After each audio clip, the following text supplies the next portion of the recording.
नमस्कार विद्यार्थियों, वेदांत क्लासेज में आप सभी का हार्दिक स्वागत व अभिनंदन। विद्यार्थियों, लास्ट क्लास में हम चर्चा कर रहे थे वाक्यों का रूप परिवर्तन करना। इसे वाक्य रूपांतरण भी बोलते हैं। क्या बोलते हैं? वाक्य रूपांतरण।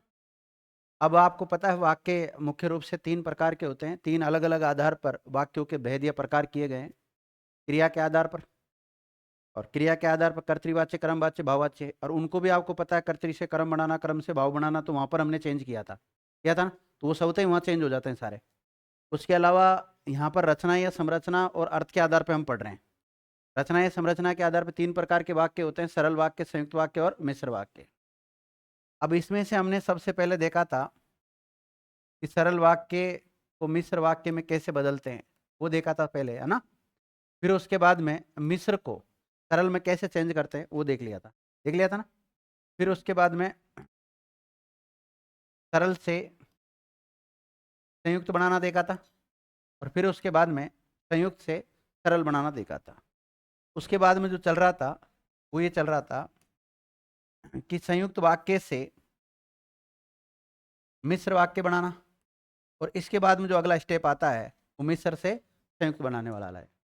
तो आपने संयुक्त से मिश्र बनाना लिख लिया था ना, आज इसका उल्टा लिखेंगे, मिश्र वाक्य से संयुक्त वाक्य में बदलना।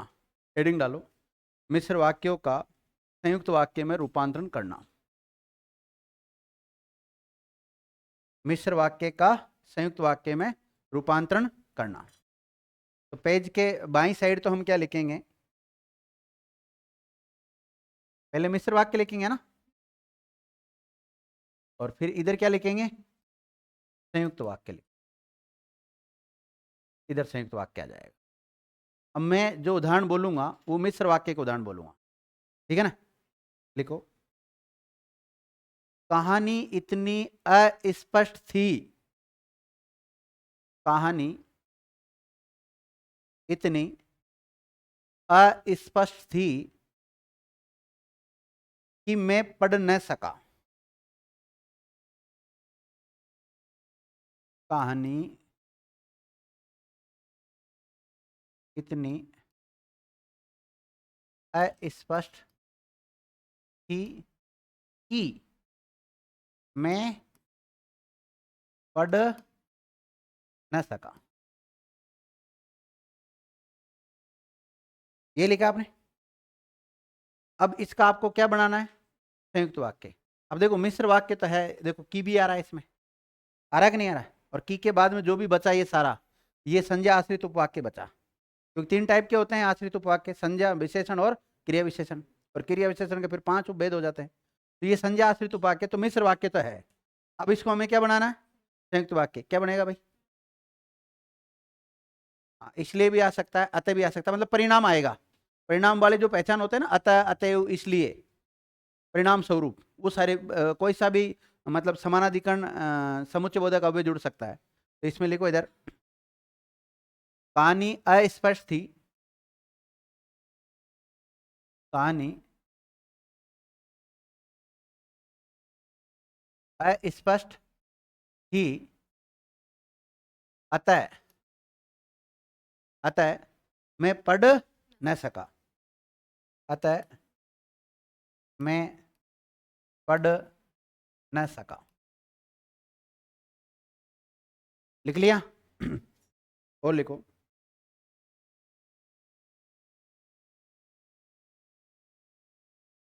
हमारे प्राचार्य, हमारे प्राचार्य वे है जो कोट पहने हुए हैं।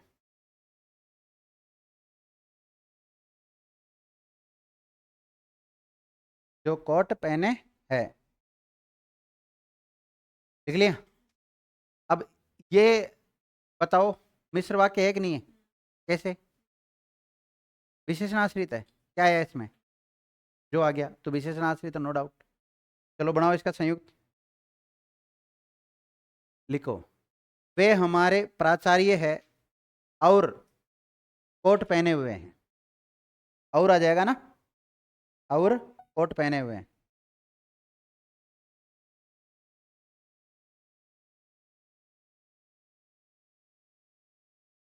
लिखो, वह बाजार गया, वह बाजार गया क्योंकि उसे पुस्तक लेनी थी। वह बाजार गया क्योंकि उसे पुस्तक लेनी थी।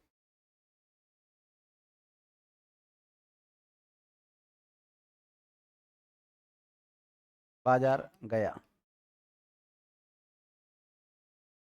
क्योंकि उसे पुस्तक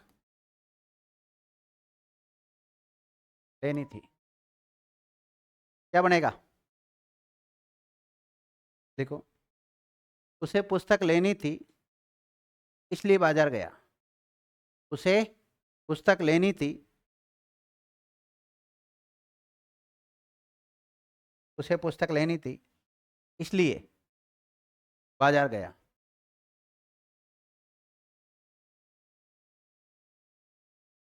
देखो, सीता ने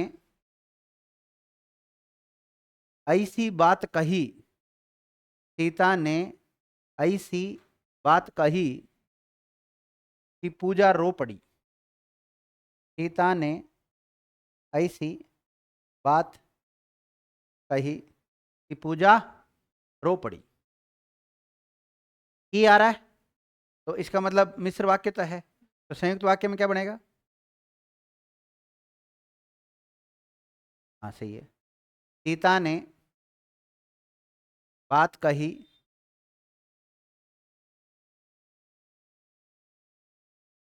और पूजा रो पड़ी।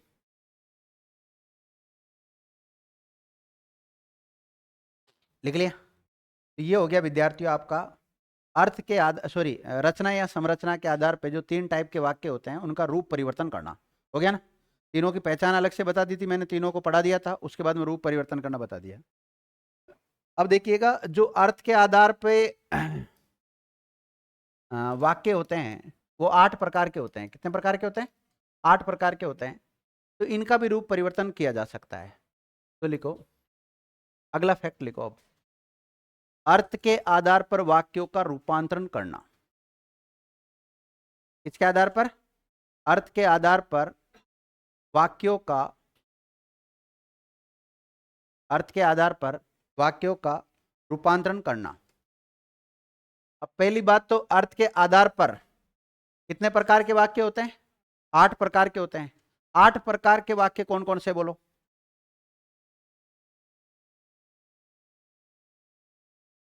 विधानार्थक होता है, नकारात्मक होता है, निषेध बोधक जिसे बोलते हैं हम, नकारात्मक निषेध बोधक भी कहते हैं इसको। प्रश्न बोधक होता है, आज्ञा बोधक होता है, विस्मयादि बोधक होता है, विस्मयादि बोधक होता है, और इच्छा बोधक, और संदेह, डाउट, संदेह बोधक, संकेत बोधक। कौन सा बच गया? 2 2 4 2 6 2 8। ये 8 होते हैं। इनका भी रूप परिवर्तन होता है। लिख लिया? रूप परिवर्तन करना। डायरेक्ट में वाक्य बोलूंगा और उन्हीं के अनुसार चेंज हो जाएगा सब, है ना? लिखो आप, सुरेश पुस्तक पढ़ता है। एक एक लाइन छोड़ देना सब वाक्यों के बाद में। सुरेश पुस्तक पढ़ता है। सुरेश पुस्तक पढ़ता है। लिख लिया? दूसरा लिखो, एक लाइन छोड़ के, सुरेश पुस्तक नहीं पढ़ता है। सुरेश पुस्तक नहीं पढ़ता है।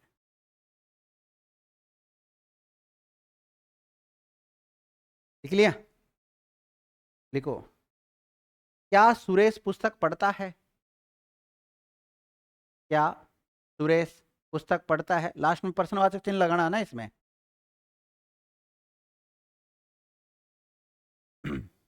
लिखो, सुरेश तुम पुस्तक पढ़ो।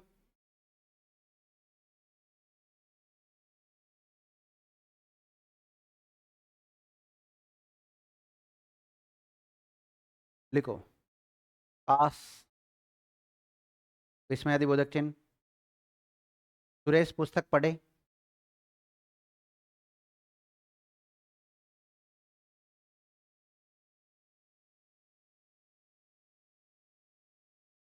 लिख लिया? लिखो।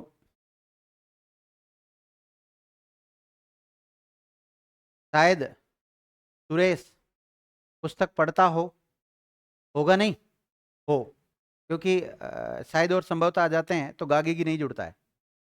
शायद सुरेश पुस्तक पढ़ता हो। देखो, यदि कोई कहता तो सुरेश पुस्तक पढ़ता। यदि कोई कहता तो सुरेश पुस्तक पढ़ता।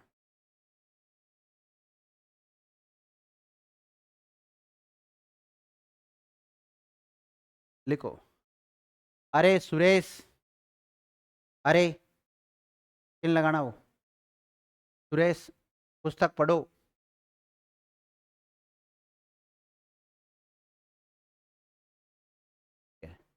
वाक्य बोलो पहला। सुरेश पुस्तक पढ़ता है, विधान वाचक, विधान बोधक वाक्य। अब इसको नकारात्मक में चेंज करना है तो क्या हो जाएगा? सुरेश पुस्तक नहीं पढ़ता है। अगर इसको प्रश्न में चेंज करना है तो क्या सुरेश पुस्तक पढ़ता है, ऐसे चेंज हो जाएंगे। दूसरा वाक्य बोलो। सुरेश पुस्तक नहीं पढ़ता है, नकारात्मक वाक्य। क्या सुरेश पुस्तक पढ़ता है, प्रश्न बोधक। सुरेश आज्ञा, इच्छा है, शायद संदेह,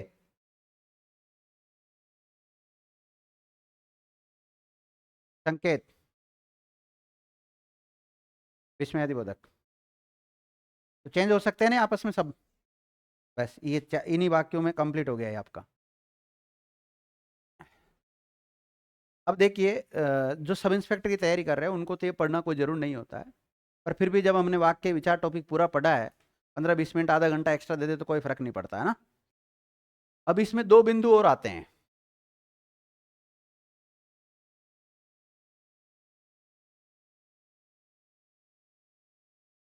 एक तो आता है वाक्य विश्लेषण और एक आता है वाक्य संश्लेषण करना। मतलब जैसे आपको एक वाक्य दे दिया जाएगा और उस वाक्य के जितने भी अंग होते हैं, वाक्य के जितने भी अंग होते हैं, या हम कहते हैं अवयव, वाक्य के जितने भी अवयव होते हैं, इनको अलग करना ही क्या कहलाता है? वाक्य विश्लेषण कहलाता है। और वाक्य संश्लेषण में क्या होता है? अलग अलग वाक्यों को जोड़ना। क्या होता है? अलग अलग वाक्यों को जोड़ना। तो जोड़ने का मतलब है संश्लेषण करना, और विश्लेषण का मतलब क्या? वाक्य के जो अवयव है उसके अंतर्गत उनको सबको अलग अलग करना। इसमें मुख्य रूप से हम देखते हैं जो रचना के आधार पर वाक्य होते हैं, उसमें देखते हैं हम कि भाई सरल वाक्य जो होता है उसका हम वाक्य विश्लेषण कैसे करते हैं। सरल वाक्य का वाक्य विश्लेषण करना ये आना चाहिए आपको। फिर उसके बाद में संयुक्त वाक्य का आना चाहिए। इसके अलावा मिश्र वाक्य का आना चाहिए। अगर आपने सरल वाक्य लिखा है तो सरल वाक्य किसे कहते हैं ये बताओ? ऐसा वाक्य जिसमें एक उद्देश्य, एक ही विधेय होता हो, उसको क्या कहते हैं? सरल वाक्य कहते हैं। जब भी आप उद्देश्य घटक और विधेय घटक लिखते हैं तो इसके कई भागों में बांट देते हैं। विधेय घटक, उद्देश्य घटक को, उद्देश्य घटक में क्या आता है?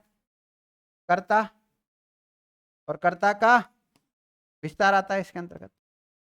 विधेय घटक में आता है कर्म, और कर्म का विस्तार।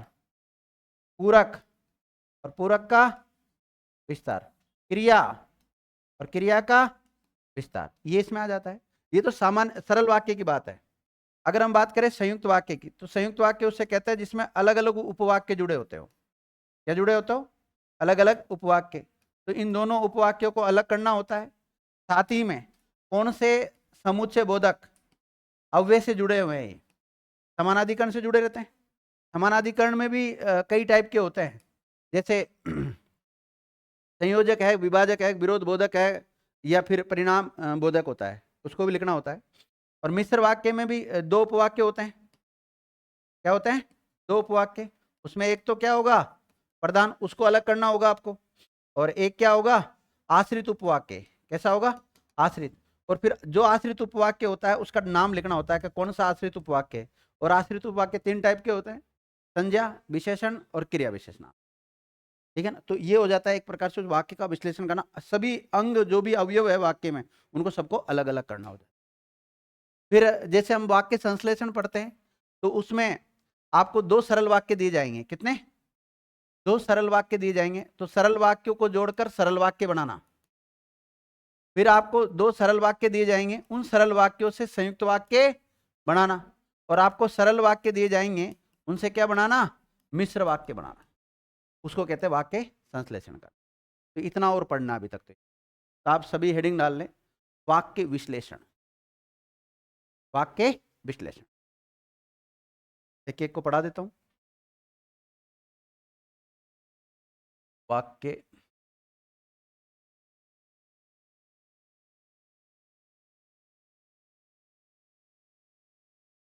विश्लेषण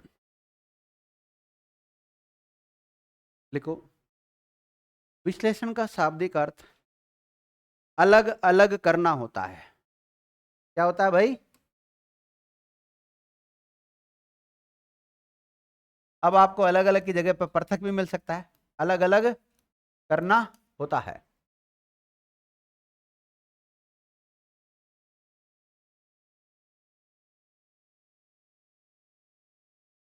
लिख लिया? अब हम लिखेंगे इसकी परिभाषा। इसकी वाक्य विश्लेषण की परिभाषा। अब लिखो परिभाषा। लिखो, किसी वाक्य के समस्त अवयवों ब्रैकेट में अंगों, अवयवों के ऊपर बिंदी लगाना ना, समस्त अवयवों ब्रैकेट में अंगों को अलग अलग करके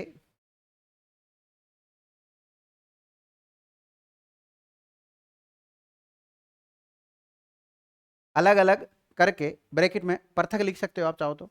अलग अलग करके उनमें पारस्परिक संबंध को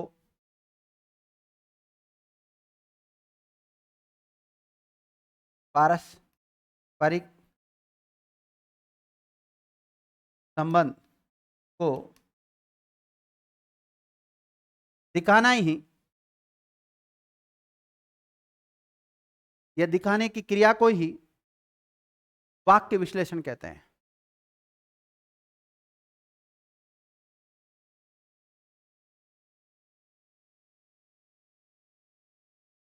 वाक्य विश्लेषण कहते हैं। देखो, सामान्यतः मेरी बात सुनो, जब भी कोई वाक्य होता है तो उसके जो भी अलग अलग अंग होते हैं उसके, उनको अलग अलग करना और आपस में उनका संबंध बताना, ये क्या कहलाता है? वाक्य विश्लेषण। क्या समझ जाओगे? लिखो,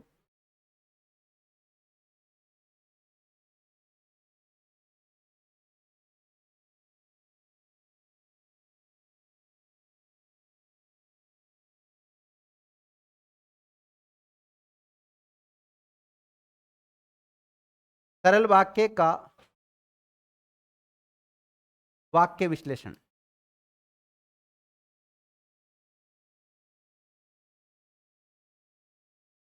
सरल वाक्य का वाक्य विश्लेषण करना। लिख लिया? अब आपको इसकी एक टेबल बनानी है। टेबल में क्या बनाना है? एक तरफ तो लिखना आपको उद्देश्य घटक। क्या लिखना है?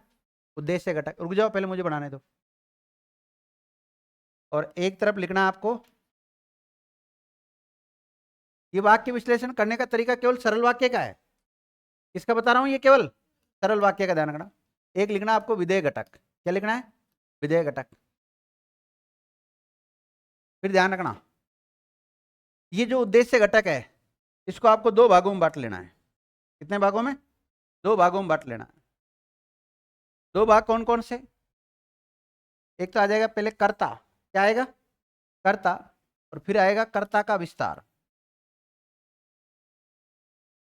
क्या आएगा, कर्ता का विस्तार। विधेय घटक में देखो कर्म आएगा और कर्म का विस्तार आएगा, फिर आएगा पूरक और फिर पूरक का विस्तार, पूरक, फिर पूरक का विस्तार आएगा ना बेंजी, पहले तो विस्तार, फिर आएगा क्रिया, और फिर आएगा, जगह नहीं बची, कोई बात नहीं अपन कर लेंगे जगह, दिक्कत तुमको आएगी। क्रिया का विस्तार, इस प्रकार से डायग्राम बनाओ।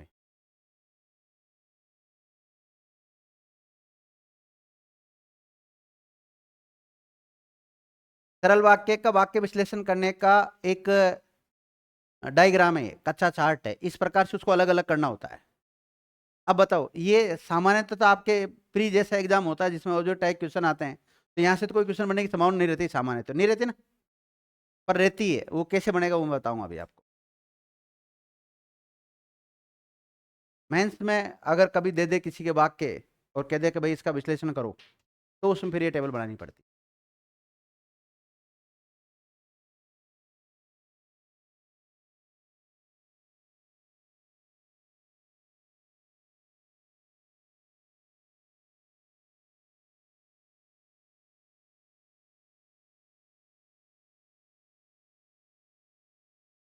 लिख लिया,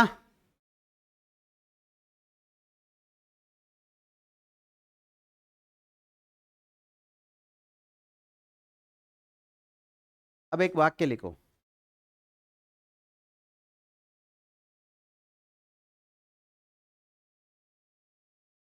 मेरा भाई सुरेश, मेरा भाई सुरेश धार्मिक पुस्तक, ये धार्मिक पुस्तक के बहुत पढ़ता है, धार्मिक पुस्तक के बहुत पढ़ता। देखो भाई, इसको बनाने से पहले क्रिया किससे कहते हैं? किसी कार्य के करने का होने का जो बोध होता है उसको ही क्या कहते हैं, क्रिया कहते हैं। और क्रिया की जो विशेषता बताएंगे उसको हम किस में ले जाएंगे, क्रिया का विस्तार में ले जाएंगे। और किसी वाक्य का अर्थ प्रकट करने में जो संज्ञा सर्वनाम या वे शब्द जो भी शब्द आते हैं, वो अगर उस वाक्य को पूरा करने का काम करते हैं तो उनको क्या कहते हैं, पूरक कहते हैं। और उन पूरक की भी अगर कोई विशेषता बता रहा है या उनका भी अगर कोई उनसे रिलेटेड कोई शब्द आने की जरूरत पड़ती है तो उसको पूरक का विस्तार कहते हैं।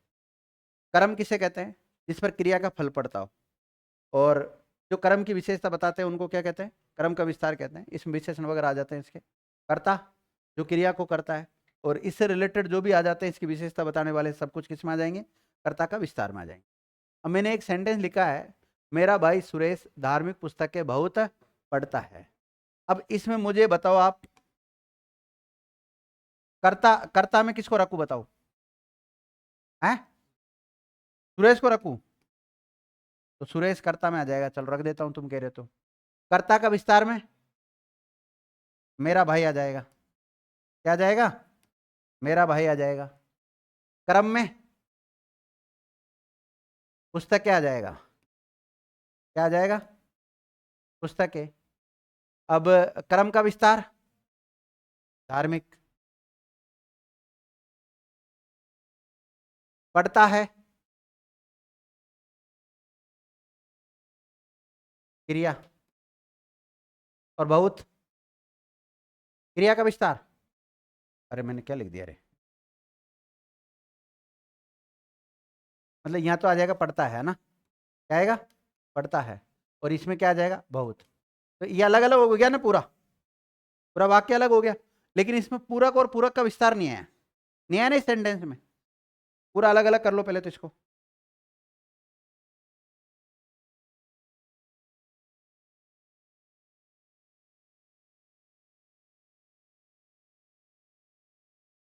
पहले वाक्य लिखना था, फिर वाक्य का अलग अलग अंगों को इसके अनुसार सेट करना है।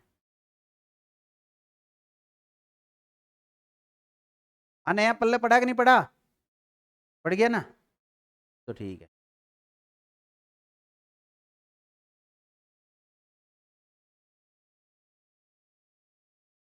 चलो एक वाक्य और लिखो। आगरा का ताजमहल दर्शनीय स्थल है। देखो, आगरा का ताज महल दर्शनीय स्थल है। कर्ता बताओ इसमें। हाँ, ताजमहल आएगा। ताजमहल। कर्ता का विस्तार बताओ। आगरा का। आगरा का। कर्म बताओ। हैं? कर्म नहीं है इसमें। कर्म भी नहीं है। और कर्म का विस्तार नहीं है। पूरक है। पूरक है। पूरक किसको कहते हैं यहाँ पे? स्थल को।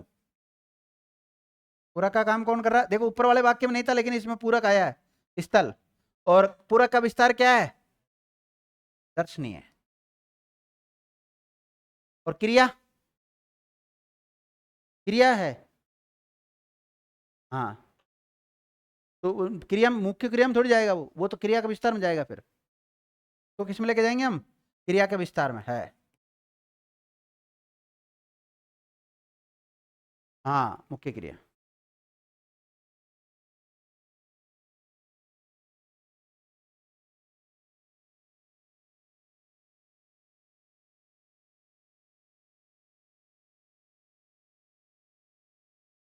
नहीं नहीं नहीं नहीं नहीं, ये क्रिया में जाएगा। है किस में जाएगा भाई? क्रिया में जाएगा। पूर्ण क्रिया नहीं, अपूर्ण क्रिया पर।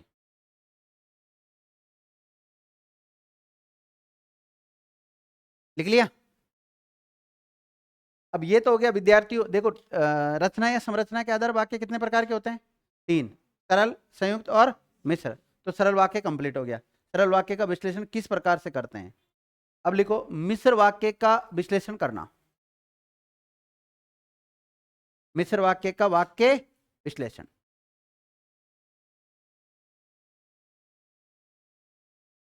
मिश्र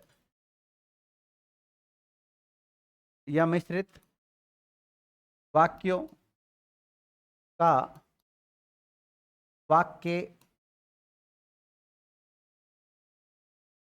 विश्लेषण करना।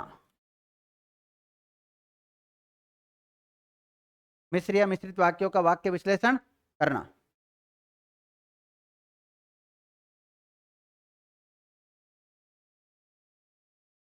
लिख लिया?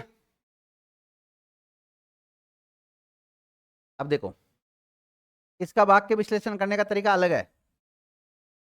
सबसे पहले लिखना होता है इसमें प्रधान उपवाक्य। क्या अलग करना पड़ता है? प्रधान उपवाक्य को अलग करना होता है। फिर उसके बाद में फिर आश्रित उपवाक्य को अलग करना होता है।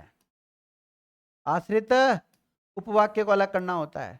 और आश्रित उपवाक्य को अलग करने के बाद में कौन से प्रकार का आश्रित उपवाक्य है वो लिखना होता है वहां पर। लिखो, आश्रित उपवाक्य का प्रकार। क्या लिखना होता है? आश्रित उपवाक्य का प्रकार।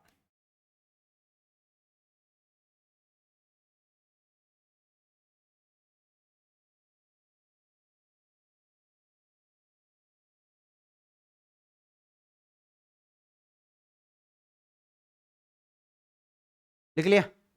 उदाहरण लिखो। उदाहरण लिखें आप।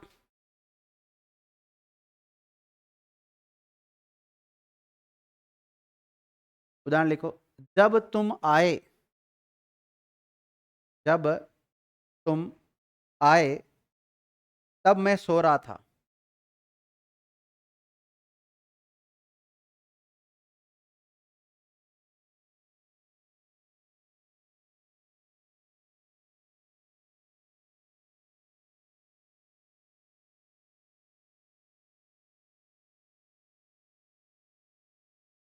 जब तुम आए तब मैं सो रहा था। अब देखो, अलग करें इसको, तो प्रधान में क्या आएगा?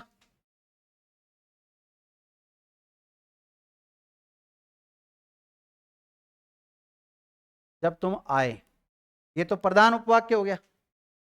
और तब मैं सो, तब मैं सो रहा था, यह आश्रित उपवाक्य में चला जाएगा। अब बताओ कौन सा टाइप का आश्रित उपवाक्य है ये? बोलो, कौन सा है? क्रिया विशेषण? हाँ बहन जी, क्यों लग रहा है? जब तब आ रहा है इसलिए? हाँ बिल्कुल सही है। तो ये क्रिया विशेषण आश्रित उपवाक्य है। क्रिया विशेषण आश्रित उपवाक्य, आप ऐसे भी लिख सकते हो क्योंकि ऊपर लिख दिया वैसे तो आश्रित उपवाक्य का प्रकार। तो क्रिया विशेषण आश्रित उपवाक्य है। लिख लिया? और लिखो, राम ने कहा, वाक्य लिखो, राम ने कहा कि मैं कल जयपुर जाऊंगा। राम ने कहा कि कल मैं जयपुर जाऊंगा। नहीं, मैं कल जयपुर जाऊंगा ना, मैं कल जयपुर जाऊंगा। तो देखो, राम ने कहा, यहां तक ये तो किस में चल जाएगा? प्रधान में। और कि मैं कल जयपुर जाऊंगा, ये किस में आ जाएगा? आश्रित उपवाक्य में आ जाएगा। अब बताओ कौन सा आश्रित उपवाक्य है ये? संज्ञा आश्रित उपवाक्य हो गया ना वाक्य का विश्लेषण। तो देखो, सरल वाक्य का वाक्य विश्लेषण करने का तरीका अलग है और मिश्र वाक्य का अलग है, क्योंकि सरल वाक्य में तो उद्देश्य और विधेय को अलग करना होता है और इनमें प्रधान उपवाक्य और आश्रित उपवाक्य को अलग करना होता है। एक वाक्य और लिख लो, कामायनी एक महाकाव्य है जो प्रसाद जी की रचना है, जो प्रसाद जी की रचना है। लिख लिया?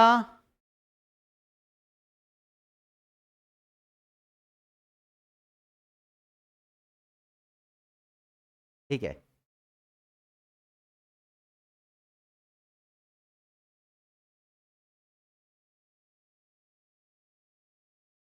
देखो, प्रधान उपवाक्य में क्या आएगा?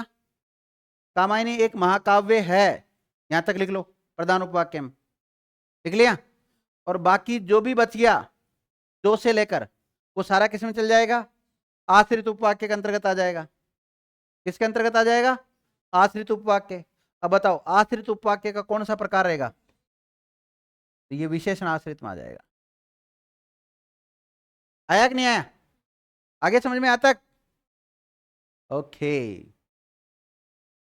ये तो हो गया आपका, फिर दो हो गया ना। देखो, हम वाक्यों का विश्लेषण करना सीख रहे हैं। इसमें सरल वाक्य का वाक्य विश्लेषण किस प्रकार करते हैं वही देख लिया हमने। दूसरा मिश्र वाक्य का देख लिया, और तीसरा किसका देखेंगे अब?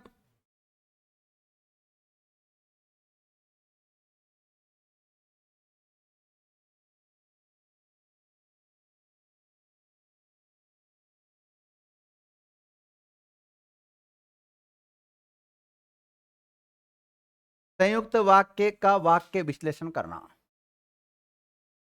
देखो, संयुक्त वाक्य का वाक्य विश्लेषण करना।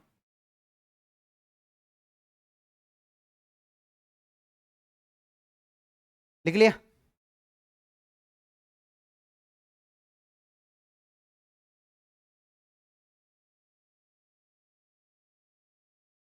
देखो विद्यार्थियों, इसमें भी उपवाक्य आते हैं, आते कि नहीं आते हैं? कितने उपवाक्य आते हैं? एक से अधिक आ सकते हैं, 2 ही आते हैं। देखो, इसमें भी उपवाक्य होते हैं लेकिन एक दूसरे के ऊपर आश्रित नहीं होते हैं।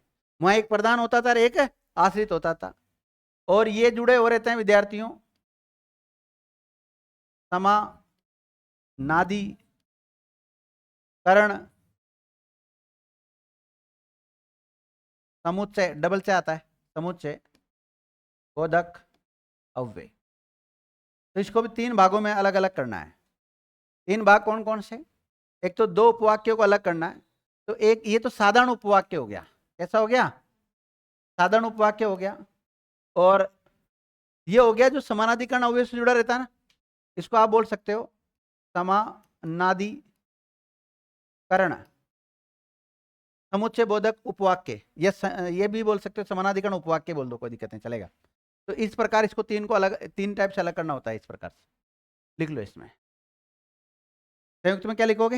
एक तो साधारण उपवाक्य लिख लो, एक समानाधिकरण उपवाक्य लिख लो, और एक समानाधिकरण समुच्चय बोधक अव्यय का नाम या अव्यय शब्द लिख सकते हो। इनको अलग करना होता है।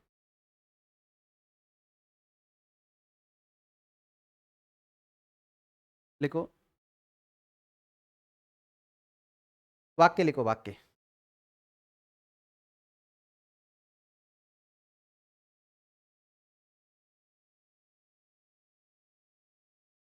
सीता ने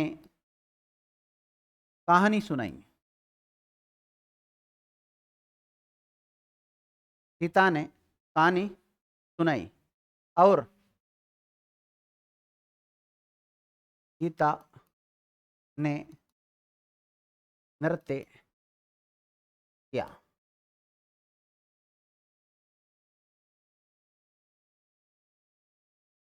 देखो विद्यार्थियों, सीता ने कहानी सुनाई, ये तो किस में चला जाएगा? साधारण उपवाक्य में हो जाएगा। और ये गीता ने नृत्य किया, गीता ने नृत्य किया, ये समानाधिकरण उपवाक्य है। ये कैसा है?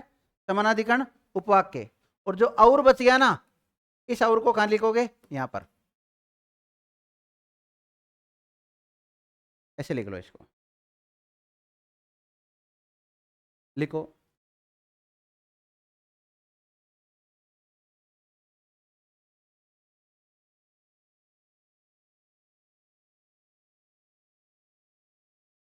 बिजली चमक रही है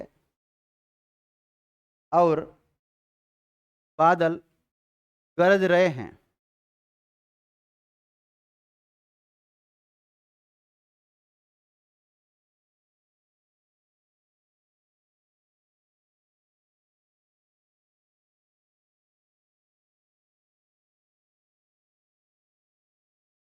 लिखो, उसने कहा था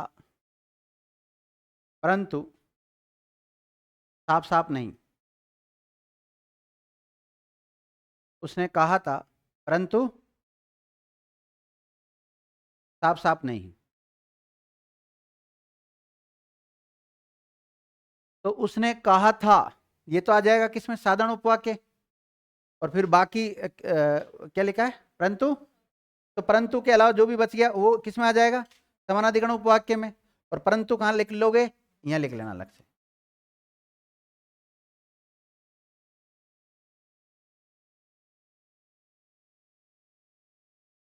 देखो, उसने बुलाया लेकिन मैं नहीं गया। उसने बुलाया था लेकिन मैं नहीं गया। उसने बुलाया था लेकिन मैं नहीं गया। अब देखो विद्यार्थियों, लेकिन, किंतु, मगर, परंतु वे सब आते कि नहीं आते? बताओ समानाधिकरण समुच्चय बोधक में। अब पहला क्या लिखा है? उसने बुलाया था, तो उसने बुलाया था, ये तो आ जाएगा साधारण उपवाक्य में, आ जाएगा ना। और मैं नहीं गया, ये किस में आ जाएगा? समानाधिकरण उपवाक्य में, और बाकी लेकिन किस में आ जाएगा? समानाधिकरण समुच्चयबोधक अव्यय। यहाँ लेकिन यहाँ लिख देना।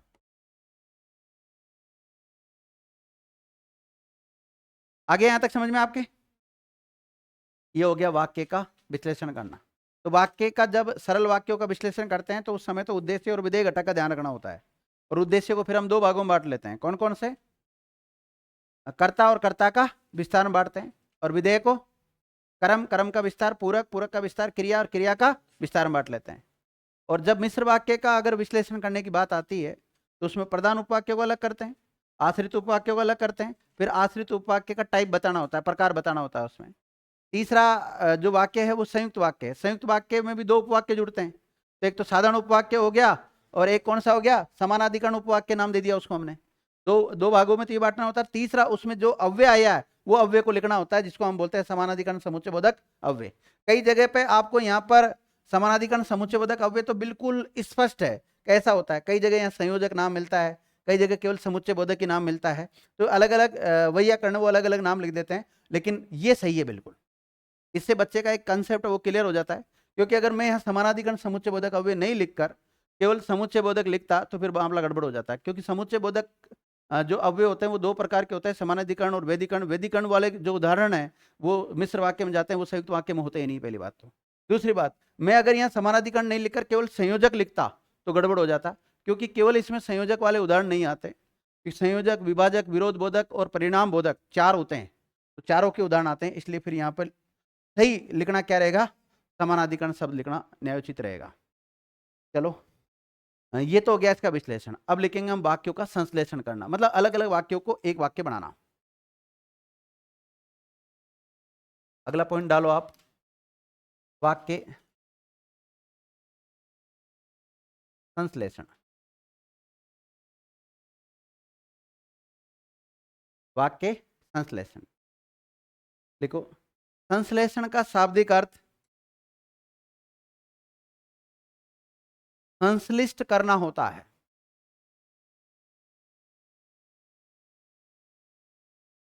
संश्लिष्ट करना होता है।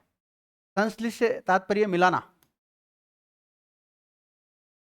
तो यहाँ संश्लेषण का अर्थ क्या निकलेगा? संश्लिष्ट या मिलाना। देखो, आपने जब विभक्ति पढ़ी होगी तो विभक्ति के दो रूप पढ़े होंगे, संश्लिष्ट और विश्लेष। वहां संश्लिष्ट का मतलब था वहां एक ही शिरोरेखा से जुड़े होते हैं सर्वनाम के साथ विभक्ति चिन्ह, और संज्ञा शब्दों के साथ विभक्ति चिन्ह अलग अलग होते हैं, उसे विभक्ति का विश्लिष्ट रूप कहते हैं। कहाँ पढ़ाया था? कारक में पढ़ाया होगा मैंने आपको, ठीक है। तो यहाँ संश्लेषण का मतलब क्या है? संश्लिष्ट या मिलाना। इसकी परिभाषा लिखें आप। परिभाषा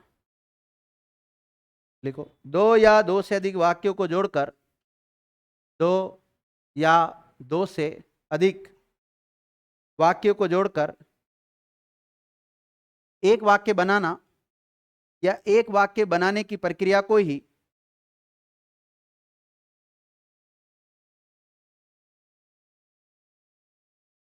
दो या दो से अधिक वाक्यों को जोड़कर एक वाक्य बनाने की प्रक्रिया को ही वाक्य संश्लेषण कहते हैं। क्या कहते हैं? वाक्य संश्लेषण कहते हैं। वाक्य संश्लेषण कहते हैं। लिख लिया? नोट। इस प्रकार वाक्य संश्लेषण के द्वारा कई प्रकार के वाक्य बनाए जा सकते हैं। इस प्रकार वाक्य संश्लेषण प्रक्रिया से कई प्रकार के वाक्य बनाए जा सकते हैं।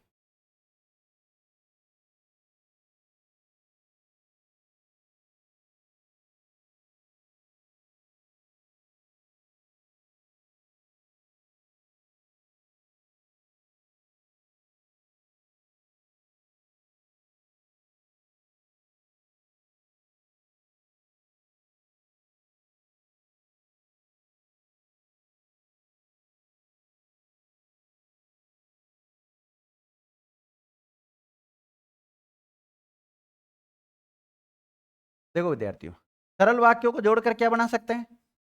सरल वाक्यों को जोड़ के क्या बना सकते हैं? सरल वाक्यों को जोड़कर क्या बना सकते हैं? मिश्र वाक्य बना सकते हैं। उसमें पहला लिखो, दो या दो से अधिक, दो या दो से अधिक सरल वाक्यों को जोड़कर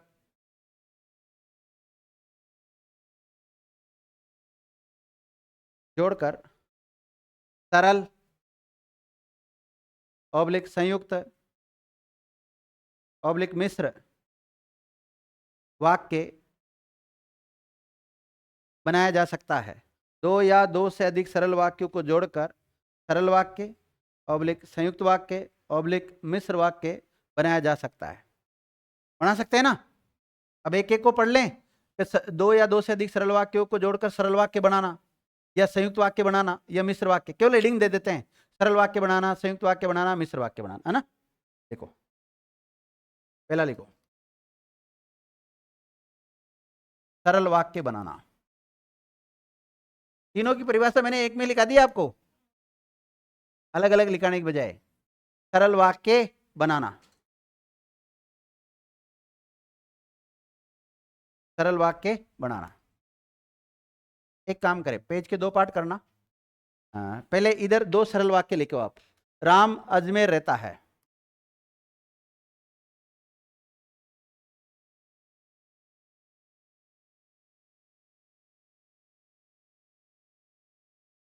एक सरल वाक्य क्या लिखा आपने? राम अजमेर रहता है, लिख लिया। दूसरा सरल वाक्य लिखो इधर ही, वह कॉलेज में पढ़ता है।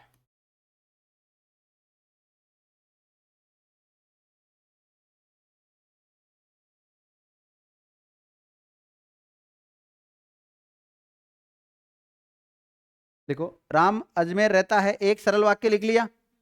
दूसरा सरल वाक्य क्या लिखा है? वह कॉलेज में पढ़ता है। एक काम करें, आप इधर सरल वाक्य लिखो और इधर क्या आएगा? इधर भी सरल ही आएगा। दोनों तरफ क्या आएंगे? अब सरल सरल आएंगे। ये सरल वाक्य है। दो सरल वाक्य लिख दिए हमने, राम अजमेर रहता है और दूसरा क्या लिखा है? वह कॉलेज में पढ़ता है। दोनों ही सरल वाक्य। अब इधर भी हमें सरल वाक्य का उदाहरण बनाना है, इन दोनों को मिलाकर क्या बनेगा बताओ? हम्म राम अजमेर में रहता है। लो, राम अजमेर में रहता है। लो,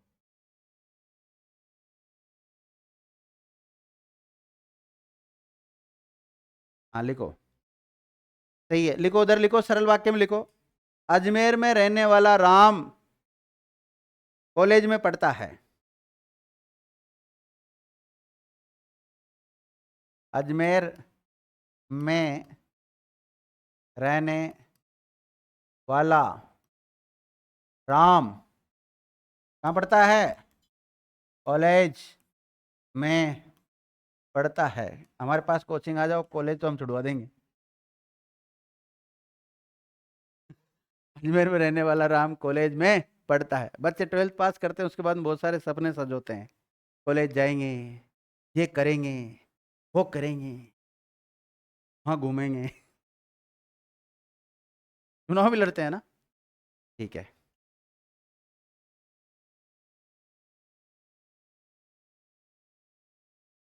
राम, नहीं तो ये जो मेरी बात सुनो, इन क्रियाओं के अनुसार ही चलना है। मतलब वो बन सकता है जब ये नहीं हो तो, मतलब प्रथम वरीयता अपने को इसको ही देनी है।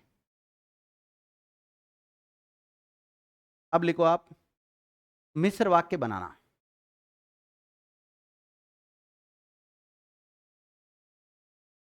क्या बनाना? अरे भाई, दो या दो से अधिक सरल वाक्य को जोड़कर मिश्र वाक्य बनाना। अभी क्या बनाया आपने? सरल वाक्य बनाया, अब मिश्र वाक्य बनाएंगे।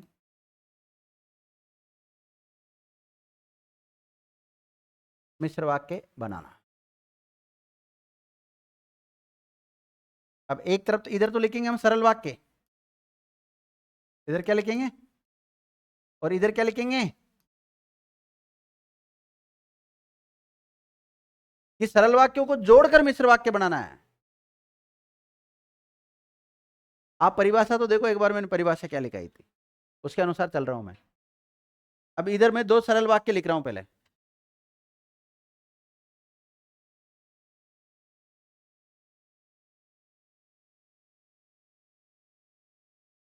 लिखो, राम ने कहा। दूसरा सरल वाक्य लिखो, मैं कल स्कूल नहीं जाऊंगा। मैं कल स्कूल नहीं जाऊंगा। 2 वाक्य लिख लिया आपने सरल वाक्य में। कौन कौन सा लिखा है? राम ने कहा, ये वाक्य है, सरल वाक्य है। और हाँ बहन जी, सरल वाक्य है कि? हेलो चेतना, सरल वाक्य है कि राम ने कहा है? सरल वाक्य किससे कहते हैं?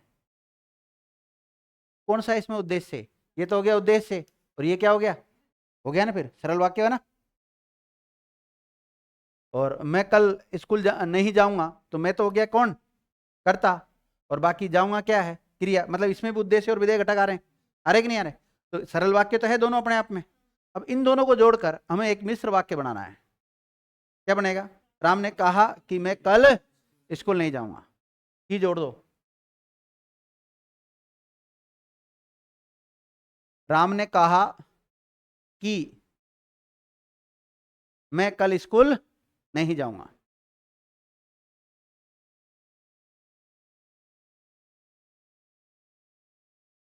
लिखो,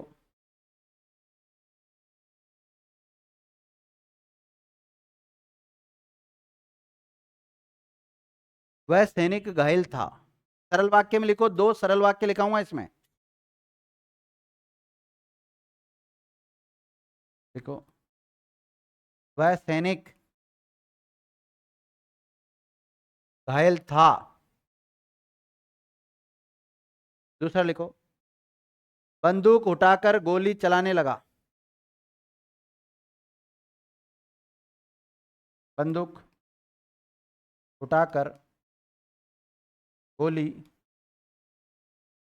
चलाने लगा। 2 वाक्य लिख लिया आपने। 2 कौन कौन से?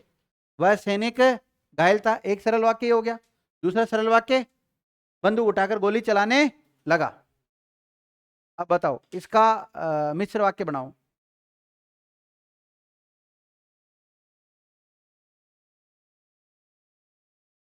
देखो, वह सैनिक जो घायल था, वह सैनिक जो घायल था, बंदूक उठाकर गोली चलाने लगा।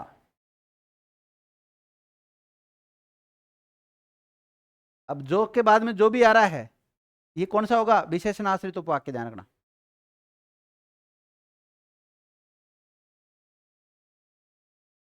हम्म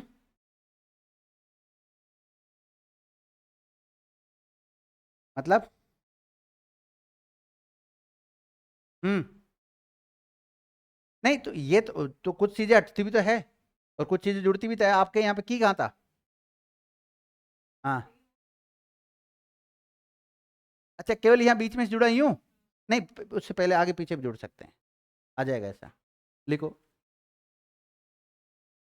रोगी ने दवाई पी। एक वाक्य कौन सा? रोगी ने दवाई पी। दूसरा सरल वाक्य लिखो,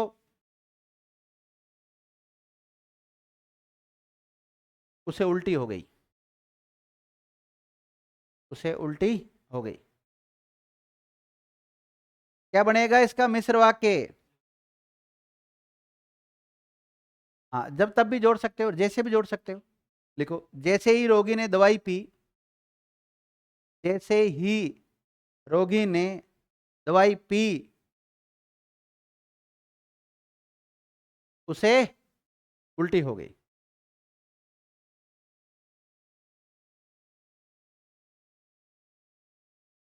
लिख लिया? और लिखो विद्यार्थियों, सरल वाक्य में लिखना, वह लड़का गांव में रहा, वह लड़का गांव में रहा। एक सरल वाक्य तो ये हो गया। दूसरा सरल वाक्य लिखो, सबका प्रिय हो गया, सबका प्रिय हो गया। दो सरल वाक्य लिख लिया आपने। अब इन दोनों सरल वाक्य से आपको एक मिश्र वाक्य बनाना, बोलो।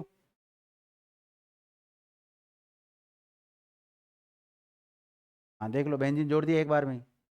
लिखो, वह लड़का जो गांव में रहा, कॉमा, सबका प्रिय हो गया।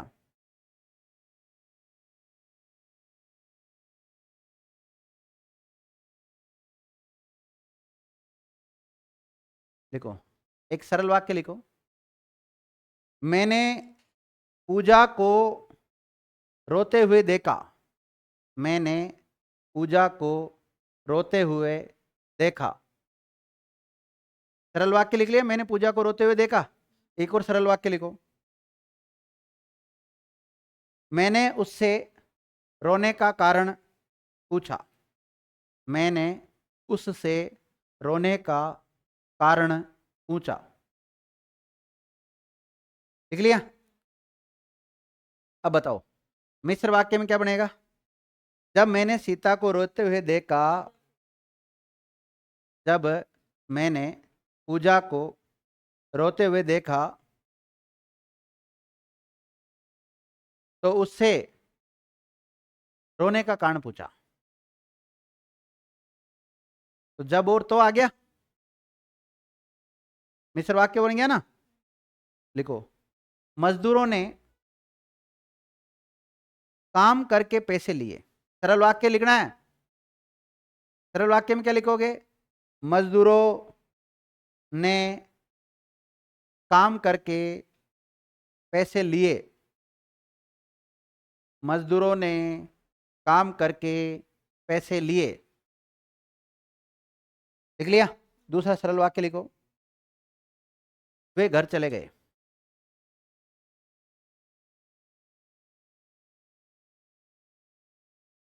अब बताओ मिश्र वाक्य में क्या बनेगा इसका।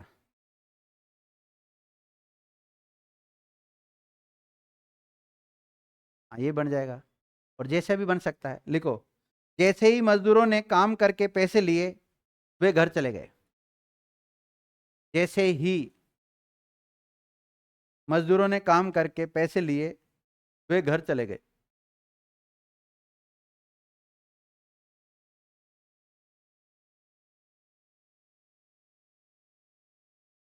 लिख लिया। अब एक बचा लास्ट, कौन सा। सरल वाक्यों का संश्लेषण करके क्या बनाना, संयुक्त वाक्य बनाना। तो अगला लिखो, संयुक्त वाक्य बनाना, संयुक्त वाक्य बनाना। एक तरफ सरल वाक्य, एक तरफ क्या हो जाएगा, संयुक्त वाक्य। देखो पूरा नाम तो इनका ऐसा होता है, संश्लिष्ट संयुक्त वाक्य होता है ना। यही तो होगा ना, राना तो बोला करो। सरल वाक्य, दो या दो से अधिक सरल वाक्य जोड़कर हम संयुक्त वाक्य बनाएंगे, उसको हम संश्लिष्ट संयुक्त वाक्य कहते हैं।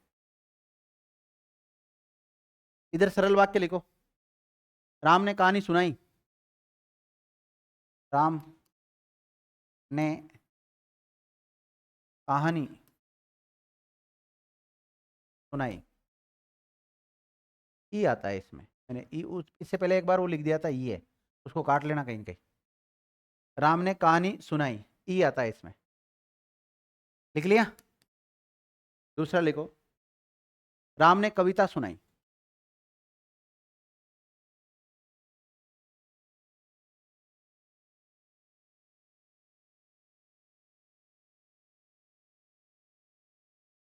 एक तो राम हो गया, एक श्याम लिख लो, श्याम। दोनों जगह राम हो जाएगा नहीं तो।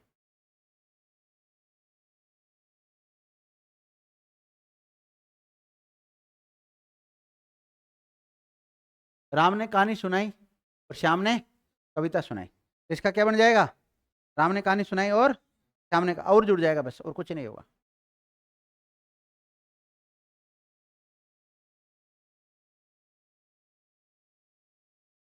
11 जी। अगर दोनों जगह राम रहता तो राम ने कहानी और कविता सुनाई, ये कहना चाह रहे हो आप? तो बहन जी, ये जो वाक्य है ये सरल वाक्य होता, ये संयुक्त वाक्य नहीं होता।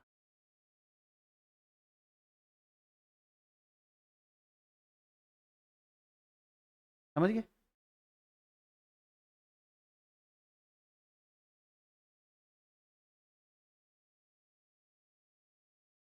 लिखो, घंटी बजी, घंटी बजी, सरल वाक्य, घंटी बजी। दूसरा सरल वाक्य लिखो, बच्चे बाहर निकल गए, बच्चे बाहर निकल गए। अब इसका संयुक्त वाक्य क्या बनेगा बताओ? घंटी बजी और बच्चे बाहर निकल गए।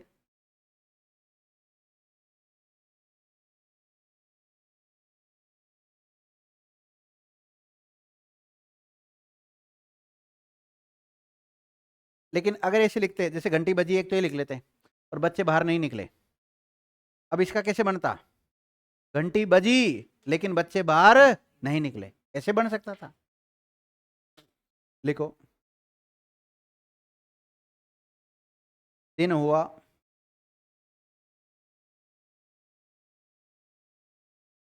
सूरज निकल सुनो सुनो सुनो, एक सरल वाक्य लिखो दिन हुआ, दूसरा सरल वाक्य लिखो सूरज निकला, सूरज निकला। तीसरा लिखो, सरल वाक्य में लिखना बादल होने पर या बादल होने से धूप नहीं निकली,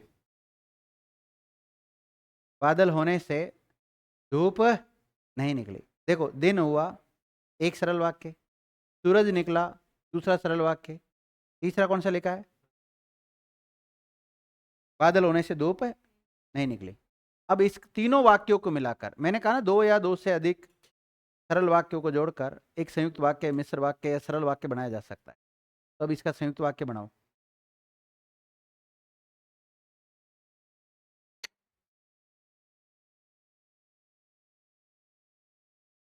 हैं? क्या बोल?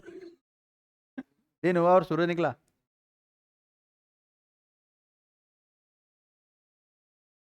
लिखो, दिन होने पर, दिन होने पर सूरज निकला, दिन होने पर परंतु आ रहा है ना, दिन होने पर सूरज निकला परंतु बादल होने से धूप नहीं निकली।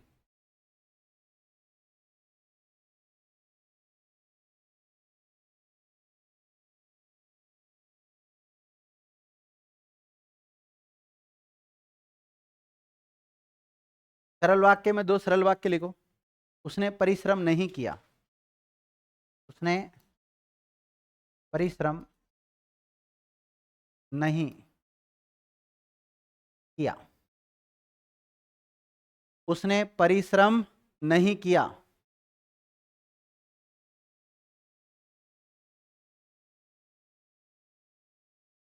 दूसरा सरल वाक्य लिखो, वह अनुत्तीर्ण हो गया,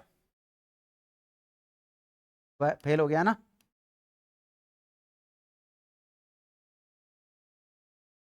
वह अनुत्तीर्ण हो गया।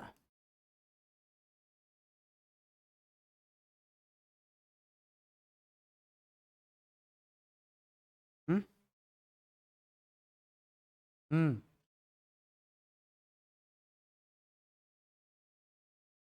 देखो, आपने मुझे लग रहा है अव्यय नहीं पढ़ा है, समानाधिकरण और वेदिकरण।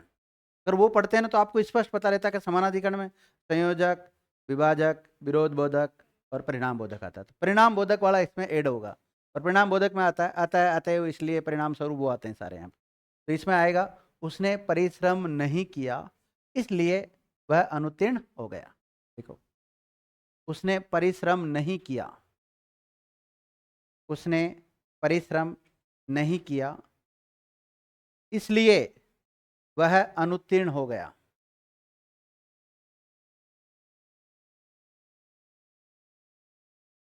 लिख लिया?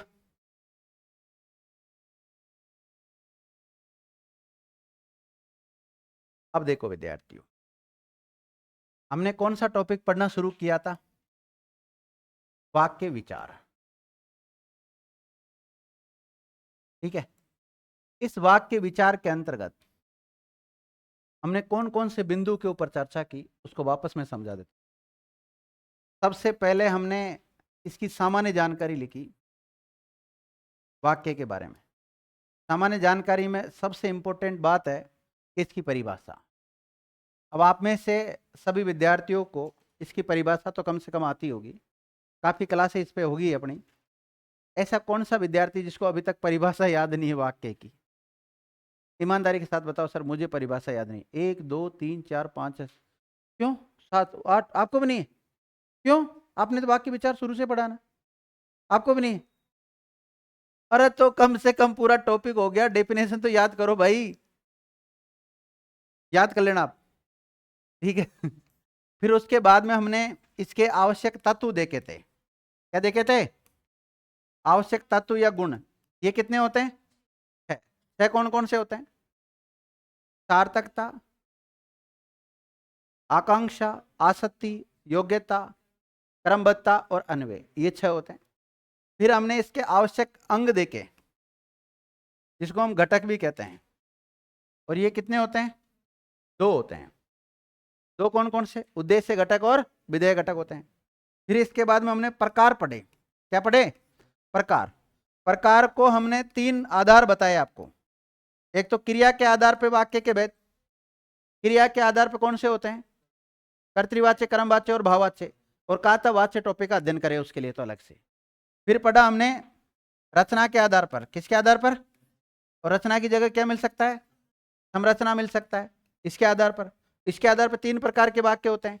3 प्रकार के कौन से होते हैं? सरल, संयुक्त और मिश्र होते हैं।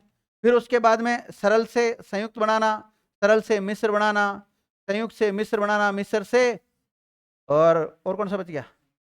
हाँ जो भी है उसको आपस में चेंज करवा दिया था मैंने। फिर उसके बाद में हमने अर्थ के आधार पर। किसके आधार पर? और अर्थ के आधार पर 8 पढ़ाए आपको, पढ़ा दिए। और फिर इनका आपस में चेंज भी कर सकते हैं, रूप परिवर्तन भी कर सकते हैं। फिर अगला उसके बाद में स्टेप आता है वाक्य का विश्लेषण करना। क्या आता है? वाक्य का विश्लेषण करना। और फिर आ जाता है वाक्य का संश्लेषण करना। और इसी के साथ आपका वाक्य विचार क्या हो जाता है? मेरी तरफ से कंप्लीट हो जाता है। इन बिंदुओं के ऊपर चर्चा की। ठीक है, तो जिसके समझ में आया बहुत अच्छी बात है, जिसके नहीं आया वो बार बार इस वीडियो को देखते रहे, समझ में आ जाएगा। धन्यवाद।